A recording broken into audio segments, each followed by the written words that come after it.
पंडित जी। शाम ढलने को थी। सभी आगंतुक धीरे धीरे अपने घरों को लौटने लगे थे।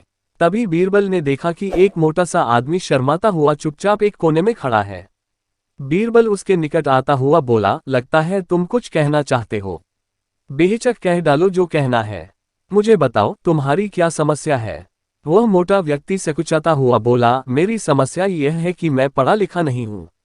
मैंने अपनी शिक्षा पर ध्यान नहीं दिया जिसका मुझे खेद है। मैं भी समाज में सिर उठाकर सम्मान से जीना चाहता हूँ, पर अब नहीं लगता है ऐसा कभी नहीं हो पाएगा। नहीं, कोई देर नहीं, ऐसा जरूर होगा यदि तुम हिम्मत न हारो और परिश्रम करो। तुम में भी योग्यता है, बीरबल ने कहा, लेकिन ज्ञान पाने में तो सालों लग जाएंगे। मोटे आदमी ने कहा, मैं इतना इंतजार नहीं कर सकता। मैं तो यह जानना चाहता हूं कि क्या कोई ऐसा तरीका है कि चुटकी बजाते ही प्रसिद्धि मिल जाए। प्रसिद्धि पाने का ऐसा आसान रास्ता तो कोई नहीं है। बीरबल बोला, यदि तुम वास्तव में योग्य और प्रसिद्ध कहलवाना चाहते हो तो मेहनत तो करनी ही होगी, वह भी कुछ समय के लिए। यह सुनकर मोटा आदमी सोच में डूब गया। नहीं, मुझमें इतना धैर्य नहीं है। मोटे आदमी ने कहा, मैं तो तुरंत ही प्रसिद्धि पाकर पंडित जी कहलवाना चाहता हूँ।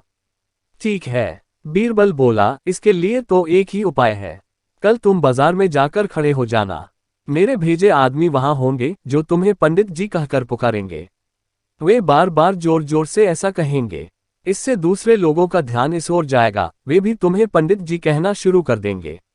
ऐसा होना स्वाभाविक भी है, लेकिन हमारा नाटक तभी सफल होगा जब तुम गुस्सा दिखाते हुए उन पर पत्थर फेंकने लगोगे या हाथ में लाठी लेकर उनको दौड़ाना होगा तुम्हें। लेकिन सतर्क रहना, गुस्से का सिर्फ दिखावा भर करना है तुम्हें। किसी को चोट नहीं पहुंचनी चाहिए। उस समय तो वह मोटा आदमी कुछ समझ नहीं पाया और घर लौट गया। अगली सुबह वह मोटा आदमी बीरबल के कहेनुसार व्यस्त बाजार में जाकर खड़ा हो गया। तभी बीरबल के भेजे आदमी वहां आ पहुंचे और तेज स्वर में कहने लगे, पंडित जी, पंडित जी, पंडित जी। मोटे आदमी ने यह सुन अपनी लाठी उठाए और भाग पड़ा उन आदमियों के पीछे, जैसे सच ही में पिटाई कर देगा। बीरबल के भेजे आदमी वहां से भाग निकले, लेकिन पंडित जी का राग अलापना उन्होंने नहीं छोड़ा। कुछ ही देर बाद आवारा लड़कों का वहां घूमता समूह पंडित जी चिल्लाता हुआ उस मोटे आदमी के पास आ धमका। बड़ा मजेदार दृश्य उपस्थित हो गया था। मोटा आदमी लोगों के पीछे दौड़ रहा था और लोग पंडित जी कहते हुए नाच गाकर चिल्ला रहे थे। अब मोटा आदमी पंडित जी के नाम से प्रसिद्ध हो गया।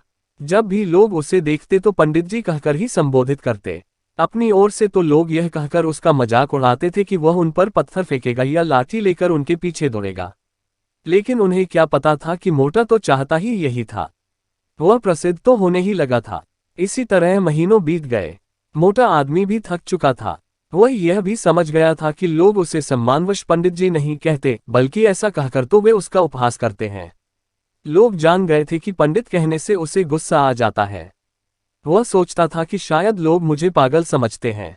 यह सोचकर वह इतना परेशान हो गया कि फिर से बीरबल के पास जा पहुंचा। वह बोला, मैं मात्र पंडित जी कहलाना नहीं चाहता। वैसे मुझे स्वयं को पंडित कहलवाना पसंद है और कुछ समय तक यह सुनना मुझे अच्छा भी लगा। लेकिन अब मैं थक चुका हूं। लोग मेरा सम्मान नहीं करते, वो तो मेरा मजाक उड़ाते हैं। मोटे आदमी को वास्तविकता का आभास होने लगा था। मोटे आदमी को यह कहता देख बीरबल हंसता हुआ यह बोला, मैंने तो तुमसे पहले ही कह दिया था कि तुम बहुत समय तक ऐसा नहीं कर पाओगे। लोग तुम्हें वह सब कैसे कह सकते हैं जो तुम हो ही नहीं। क्या तुम उन्हें मूर्ख समझते हो? जाओ, अब कुछ समय किसी दूसरे शहर में जाकर बिताओ। जब लौटो तो उन लोगों को नजरअंदाज कर देना जो तुम्हें पंडित जी कहकर पुकारे। एक अच्छे सभ्य व्यक्ति की तरह आचरण करना। शीघ्र ही लोग समझ जाएंगे कि पंडित जी कहकर तुम्हारा उपहास करने में कुछ नहीं रखा और वे ऐसा कहना छोड़ देंगे। मोटे आदमी ने बीरबल के निर्देश पर अमल किया।